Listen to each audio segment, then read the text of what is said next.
It's incredible that emulation lets you play thousands of your favorite retro games across multiple decades and consoles. What's even more incredible is you can do all of this from the web browser on your computer without setting up or installing one single thing to make it happen. Here's how it's done. From the web browser on your computer, visit the web version of Libretto. It's a version of RetroArch that runs natively inside your computer's web browser. I have it linked for you in the video description. To get started, go up to the top menu and click here to select an emulation core. The cores are labeled by their name rather than what system they represent. You'll need to become familiar with the names of these cores and which systems they emulate. For this demonstration, I'm looking for a core called MGBA. It's a Game Boy Advance core that emulates the Game Boy Advance system really well. So I'll go to the MGBA section from the drop-down here and left-click on it to select it. To start the core emulation, go up to Run and click on Run. This not only starts the core, but also starts the familiar RetroArch menu. Typically, you would go to Load Content in RetroArch to load your game ROMs. But since this is a web-based emulator, you'll need to upload your game ROM to it in order for it to work. To do this, click on the plus Add Content button shown here. Your game content can be loaded either in compressed zip format or in uncompressed format as you see here.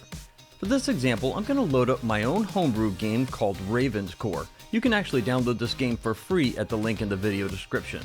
Select the content you want and click Open. Once you've selected your ROM file, you can now load it up in the same customary way you would if you were hosting this on your own computer. Go to Load Content and click on it. Then from the list of submenu choices, pick Start Directory. You'll find the list of things that you've loaded in the past and your current content that you're loading here. In this case, I'm going to load the Game Boy game Raven's Core by navigating down to it with the mouse and left-clicking on it. By the way, if you're loading a zip file, make sure that you click Open Archive here. Use the mouse pointer to click on the core name that you previously loaded, and your game will start immediately. Here are some tips to help you get the most out of the emulator. First, you can go from windowed mode to full screen to maximize your gameplay in your monitor. To do this, just click the monitor icon in the blue ribbon at the top of the emulator. It will immediately transition from windowed mode to full screen mode. And as it says here, just press the escape key if you want to go back into windowed mode.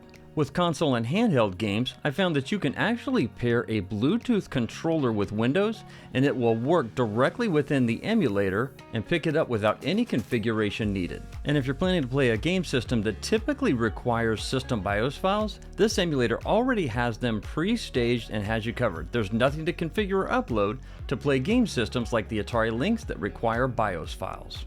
Check this out, you can also play your favorite game ROMs with no setup in iOS and Android with this video shown on screen and linked in the description and pinned comment.